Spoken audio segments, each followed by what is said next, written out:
Omaha's news leader, chronicling the stories and people making a difference in our community. This is KETV Newswatch 7's Chronicle. At the end of the day, every facility that we tried to protect, all those facilities became inundated with water. The Fighting 55th left fighting the floods, but through it all, never missing a beat. There was no mission that didn't keep going here at Offutt Air Force Base. Now, Chronicle gives you exclusive access. You can see the water line in this building is here. To the damage so extreme few have seen. See the nastiness growing on the chairs here. And we look to the future and Offutt's fight to secure funding. And it's not just the buildings, it's the equipment in them. You lose simulators, you lose processing equipment. Yeah, it is very important for national security. Operation Recovery, today on Chronicle.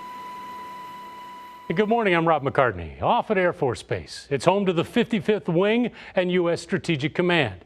Its legacy includes construction of the Enola Gay and Boxcar, the planes that dropped the atomic bombs in World War II.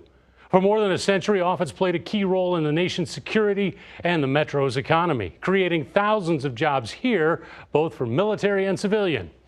Now, its storied history, though, includes the devastating floods of March 2019, when rising water breached two levees that protect Offutt from the Missouri and Platte rivers. 720 million gallons of floodwater left much of the base underwater. And today we'll take you to some of the hardest hit areas. But to understand how far Offutt has come, Chronicle's Nick Amatangelo takes us back to the base just days after the floods hit. When the need was great, Bellevue helped answer the call to defend Offutt Air Force Base from the floodwaters. If you could have been here 1 week ago, you would have seen the American spirit of resiliency alive and well. The flood, nearly 17 feet deep at its worst, impacted 30 buildings airmen use daily, a third of the base needing to move offices. But Offutt was still able to carry out its mission, something Air Force Secretary Heather Wilson says she's proud of. STRATCOM was in the middle of an exercise as the waters rose. They didn't miss a beat. There was no mission that didn't keep going here at Offutt Air Force Base. And that says something about this base. But with 3,000 feet of the runway submerged, planes could not take off or land. Aircraft remaining on base were moved to higher ground. Other planes were sent to Lincoln. We were able to regenerate and start flying training sorties again, training missions again on Wednesday out of Lincoln, thanks to our Air National Guard partners. In the days that followed, Secretary Wilson joined Representative Don Bacon and Senator Deb Fischer, surveying the damage with Offutt officials. What really struck me was how quickly the base is recovering, with civil engineers in, assessing the structures. They honored those who went above and beyond the call to protect the base. One of them said something that I just had to write down. It was Bruce McCauley, who's the deputy base civil engineer here, and he said, "Mother Nature can't beat the 55th Wing." Vowing to rebuild and persevere. Although this is a pretty significant weather event here at Offutt Air Force Base, the airmen of the 55th Wing are extremely resilient. That was Nick Amatangelo. 700 people mobilized and filled 400,000 sandbags that weekend, but the waters rose too high, too fast. Now we get rare access to the hardest hit buildings, showing you the damage and the recovery up close. Inside the home of the Fightin' 55th, the power's been cut. The utilities turned off. This is our operations group headquarters building. And this is where the leadership for the operations. You see on the wall we had various squadron commanders, group commanders here. These are conference rooms.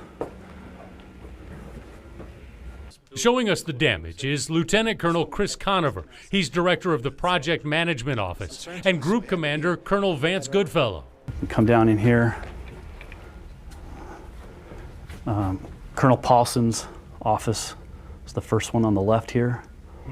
The secretary sat here. Furniture's overturned, electronics destroyed, everything still as the floodwaters left it. You can see the water line in this building is here, so roughly my Adam's apple. So about 5.5 feet here, the water line. The damage is so bad and the conditions so hazardous, we had to enter at our own risk. Everything's covered in the mold, and we leave the buildings open to air out, help it dry out and mitigate mold growth.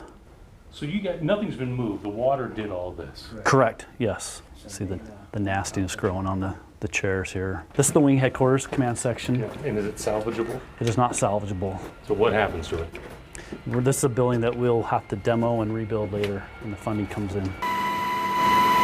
Now, of the 44 occupied buildings impacted by the floods, only 12 can be saved.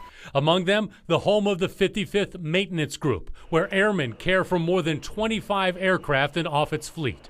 Rob, what we got here is the Benny Davis facility flooded to about 1.5 feet, which isn't as much as some of our other facilities, which were 14 feet flooded. Right. But what you're going to see is here is, even though it's 1.5 feet, you still have to, what we call muck and dry, remediate up to 4 feet to get out the mold and to get to the electrical, to redo all the electrical. So it's taken us some time, but we haven't missed a beat with any of our maintenance folks and troops. Have been unbelievable. Within 4 days of the flooding, contractors were already in the building assessing what needed to be done. Because we couldn't miss a beat. We had to have this maintenance facility to include our hangars, to be operational, to work on our aircraft, to keep them in the air. They pull them in nose first, and that's where they turn wrenches on these suckers. Work them back up, yeah. Yep, and so anything from working on fuel tanks to tires to engines, everything's done inside in a controlled environment. So that's why it was so important we got this back up. We got this up and running within 2 weeks of the flood. But when the flood waters receded, the hangars were filled with 2 to 3 inches of mud. We did a lot of elbow grease work, getting the troops in here, and we could get to this and doing our own mop and remediation process and spraying it down, but all of it was an environmental concern to us. So this was all covered with 1.5 inches of mud. Yeah. Muck. Was there ever a concern that you couldn't save this building? Never a concern. We knew that we could. It just, as you saw on our walk-in, we just have a lot of remediation activities going on. What we've done is had to move some folks out of here into other places to continue the mission due to different squadron requirements. So we moved them up the hill and kept them moving at this point in time, and we're going to repurpose their work areas for a different purpose moving forward. One good thing out of all of this, the silver lining is, we were able to scramble the majority of our aircraft down to Lincoln Airport, which were Guard Unit and Airport Authority down there. And how were we able to do that so quickly? We're in the process of working with them and actually renovating some of the old hangar space and apron space down there, because we're going to be operating in 2020 out of Lincoln, because we're going to redo the runway here. So the silver lining, we practiced it, exercised it a year early. That is glass half full looking right there. Absolutely. Keeping a positive attitude is important, but so is staying on task. Colonel Conover takes us to the Warhawk Community Center. We've had about 3,200 people that have been displaced by the flood.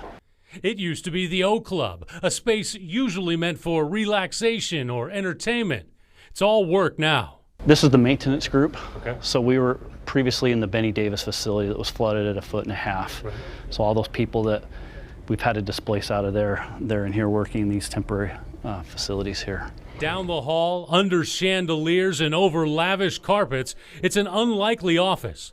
Rows of tables, airmen busy working on laptops. This is normally a big old ballroom. We have a lot of conventions here, as you can see.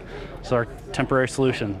The building, a mix of military and civilian contractors, several different groups all sharing the space. We have all of the different organizations within the squadron, from safety to the executives that support the commander, to training, people that schedule the flights and stuff like that. Shoulder to shoulder, where usually these guys are segregated and compartmented, so they're learning to work together in a temporary solution. Now they're taking us for a glimpse into the future by showing us how they're relying on the past. You see, in this building, the old Martin Bomber building, World War II's Enola Gay was built. This is the old AFWA space. This is where we had our old Air Force Weather Agency. This is a decommissioned space that nobody's been here for about 10 or 15 years. It's a great opportunity we have. This is where we're going to house our mission training systems. This is where we're going to do our simulation training to continue to be healthy to support our combat air power. So you've heard about our specialized training equipment that was wiped out, roughly the 234 million. So this is the equipment that's going to replace that to give us that capability back. But they predict it's going to take about a year and a half, and only after federal funding comes through.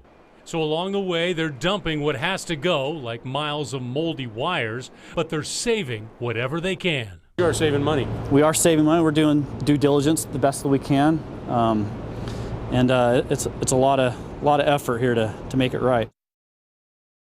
Well, it takes a lot of teamwork to win the war. They need their training system back to full capability ASAP. And still ahead on Chronicle, the fight in Washington to secure disaster dollars for the base.